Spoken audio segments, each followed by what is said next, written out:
Thank you very much. I'm afraid it's me again. My main task is to remind you that malaria still exists. It is the most important parasitic disease of man. We think it still kills about 2,000 people every day. Most of those people are children in Africa. Sri Lanka is famous for many reasons, but in malaria it's famous for your, first of all, very close to elimination in 1968 achievement, estimate down to 6 indigenous cases, endogenous cases, massive rebound and then success again. And the great tribute to Sri Lanka and your public health system and your malaria control program. But don't forget it. One of the problems is that malaria is a disease of largely of low-resource tropical settings. Now, it was a disease everywhere. It was prevalent in the United States, in Europe, it was actually the reason why the US CDC was formed. It was found in Russia, but it was eliminated from those areas, but not in the tropics. One of the problems is that we just don't know how many cases there are. This is the WHO estimates for the year 2015. And as you can see, for the year, the same year, every year, their estimate changes. And recently, in the last World Malaria Report, they actually think that it's been getting worse again, which seems really very disappointing given the enormous amount of money that's been spent. You know, we've bought 2.5 billion insecticide-treated bed nets, 3 billion rapid diagnostic tests, and 3.5 billion artemisinin combination treatments. This is a list of things I'm not going to talk about, so don't worry. The bottom one, though, is quite important, that lack of clinical awareness, lack of technical knowledge is a major threat, particularly, for example, here, where you have tremendous technical capability and knowledge about malaria. Don't lose it. Developed countries, the mortality of malaria is much higher than it is in the endemic areas. I think there's a death from malaria about every 5 years in Oxford, where my university is based. Almost entirely from students, postgrads, graduates who've gone off, usually to Africa on anthropology or zoology or whatever expedition, come back, gone to see the GP, bit of fever, don't worry, you'll be all right, let's see you on Monday, dead. So these are the drugs, these are the main drugs, and they're not very different to the ones that you learnt at medical school. Quinine actually starts in about 1630 when it was introduced to Europe by the Jesuits. Then the synthetic antimalarials, the best one probably of all time, chloroquine, developed in 1934 but not really recognized until 1945. Chloroquine resistance, unfortunately, in P. falciparum has been a major issue. And then the recent era of the artemisinin combination treatments. Quinine is a plant-derived product, comes from the bark of a tree. Artemisinin derivatives come from Artemisia annua, another plant product. For severe malaria, we relied on quinine until the chloroquine era, but then, as I said, chloroquine failed, and we went back to quinine temporarily, and then the evidence, as I'll show you, that the artemisinins really were remarkable drugs, reducing the mortality of severe malaria by 1/3. So the first trials were done in Southeast Asia. They were done in Indonesia, in Myanmar, in Bangladesh, and in India. They showed a 35% reduction in mortality with artesunate compared with quinine. In Africa, there was still skepticism that the disease would be as effectively treated in children in Africa as it had been in Asian adults. So the next trial we did, which is the largest randomized control trial ever in severe malaria, showed a 22.5% reduction in mortality with artesunate.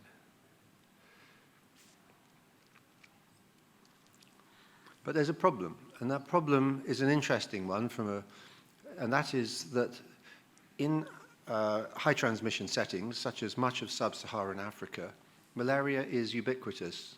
You may get malaria, you may acquire malaria as often as 3 times in a day if you're living on the banks of Lake Victoria, which means everyone has malaria all the time. So the child admitted convulsing to the emergency room with a 1% parasitemia, you might think, well, that's positive blood test, microscopy positive, fits cerebral malaria. But when you look out in the yard next door and the kids are playing football, several of them have got 1% parasitemia too. So the specificity of the diagnosis is poor. And what you see on the left of this is a U-shaped relationship between parasite density and mortality. And what that means is that most of those children in Africa with low parasite densities who were diagnosed, and this is from centers of excellence, diagnosed with severe malaria, did not have it. They had malaria in their blood, but they were dying from sepsis. The middle one just shows pigment, malaria pigment in polymorphonuclear leukocytes. Very, very easy.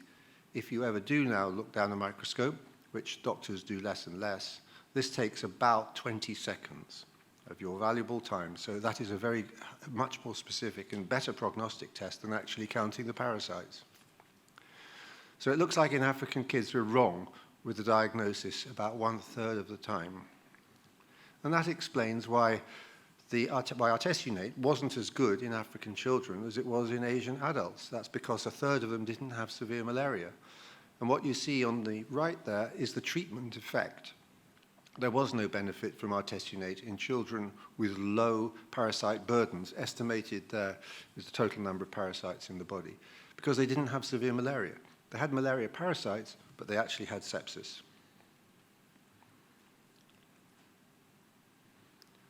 So artesunate is treatment of choice. I know you have it. All your severe malaria now will be imported, I hope, forever. I hope it doesn't come back. So this is, for doctors, this is your main primer for the management of severe malaria. Immediate, quick clinical diagnosis, a blood smear, microscopy, look both for the parasite count but also pigmented neutrophils. If you're very good, you can stage the parasite development, because that also has prognostic value. You can now do a point-of-care lactate as well as the point-of-care glucose.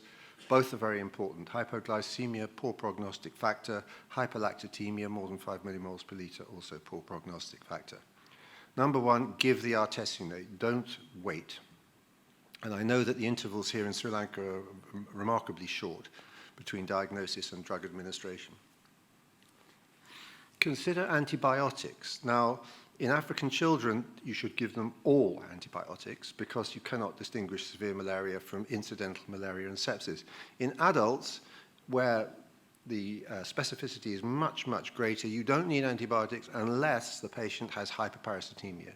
So more than a 20% parasitemia, which is a very, very high parasitemia, then they have an 8-fold higher risk of having concomitant sepsis. So if you don't give antibiotics straight away, and there's no harm from starting and then stopping, have a very low threshold for starting broad-spectrum antibiotics, because spontaneous sepsis is a problem with severe malaria.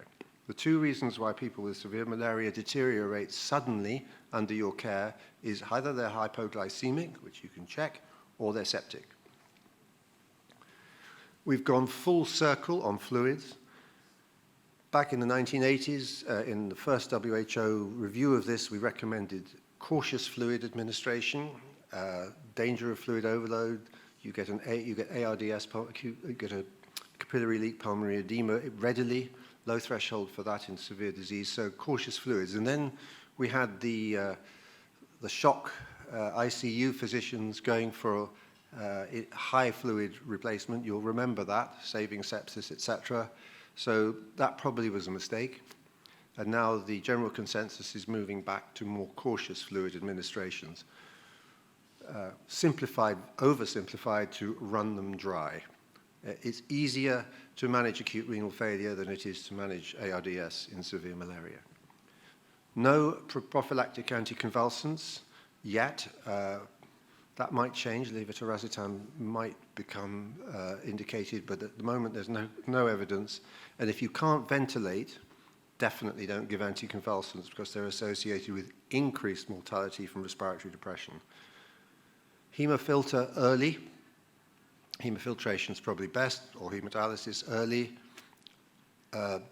Standard management of ventilation. We used to cause a lot of lung injury with high inflation pressures in the past. Avoid that. And then follow up with a full course of artemisinin in combination treatment. Now this is, I'm only showing you this because I was at lunch discussing this. This is the danger of using observational data to make policy decisions.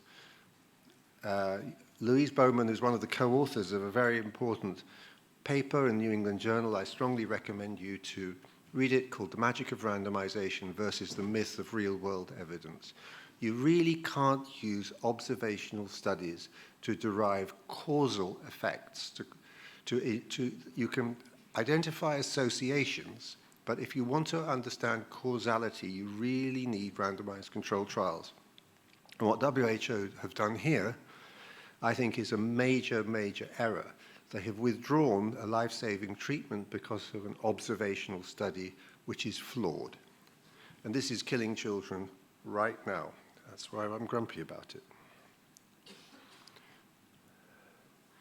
So for uncomplicated malaria, artemisinin combination treatments are first line everywhere.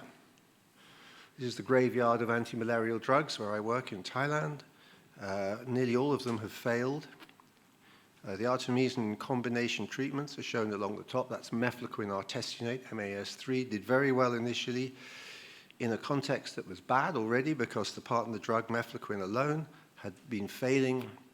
And we had several years of very high efficacy, and then artemisinin resistance emerged in Southeast Asia, and we started to see failure of the artemisinin combination treatments, resulting from mutations in the Kelch protein gene, particularly in the propeller region. Looks actually more like a fan there, but mutations in that region are associated, causally associated with artemisinin resistance.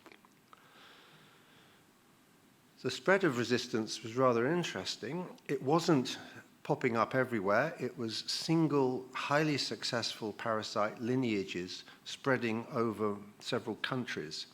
And these are fit, highly fit lineages. We were really worried about this because in the past, the genes encoding chloroquine resistance and the genes encoding antifol resistance had spread from Southeast Asia, specifically from the Thai-Cambodian border, all the way to Africa, and killed literally millions of children in Africa. Chloroquine resistance was an absolute disaster for Africa, and we were really worried that it would happen again. As it happens, it hasn't spread, but it has emerged de novo, and it's that last one in the middle of Africa that we're really worried about, because this is a heartland for malaria in the world, and artemisinin resistance has now emerged. In fact, it's gone to fixation in Rwanda. It's already in Uganda, which I know there's a lot of interest in Uganda and Sri Lanka for various reasons. We don't know how extensive it has spread from beyond that. Very worried that we will lose the artemisinin combination treatments like dominoes. There's been some improvements in, malaria is still largely a pediatric disease. There have been good improvements in pediatric formulations, but we tend to introduce antimalarial drugs at the wrong doses. I, this morning, extolled the virtues of characterizing the pharmacometrics of drugs, trying to work out the right dose. We didn't do this very well at all for malaria, and I'll just show one bit complicated but interesting example with tafenoquine. So tafenoquine is a new 8-aminoquinoline. It's the first new 8-aminoquinoline for 70 years. It's slowly eliminated. It's been developed at very large cost, much fanfare. It's been introduced, unfortunately, at the wrong dose. Bit complicated. Just look at the dose response derived from the clinical trials, all the clinical trial data, actually. On the right, the red arrow shows the dose we're giving at the moment, 5 milligram per kilogram, but you can see we actually should be giving 3 tablets, not 2, 450 rather than 300 milligrams. And this is because the dose-response relationship was not worked out beforehand, unfortunately. So we could have saved an enormous amount of time, money, effort, energy, blood, sweat, and tears just by doing it properly, which we did not do. This is my last slide. The future, we think, for antimalarial drugs, because they're hard to develop, the discovery pipeline is not rich, and we won't have new drugs at least for 3, probably 5 years. What we recommending or hoping will be generally recommended is to not use 2 drugs together, but 3, just as we do for HIV treatment or many cancers, for tuberculosis treatment. So the idea now, and these cartoons are basically the pharmacokinetic, pharmacodynamic rationale. The vertical axis shows the total number of parasites in the body. So if you're ill with malaria, you've usually got more than 100 million parasites, that's 10 to the 8, and you could have up to 10 to the 13 before you died. Well, the artemisinin reduce that number very quickly. They're very powerful. And then it's a 3-day regimen. So you hand over to the partner drug, the slowly eliminated partner drug shown with the dotted line, and that removes that residuum of parasites. Now, with artemisinin resistance, of course, the effect of the artemisinin is less. It's not 0. And so you have more parasites to remove. That's the AR, larger triangle. And unsurprisingly, if you only use 1 drug, sometimes there's not enough, and the treatment fails. So we are recommending now for the future, or hoping that it will be adopted, that people use 2 slowly eliminated drugs, and those trials are in progress. But the future, rather like the weather, is very uncertain. Thank you very much for your attention.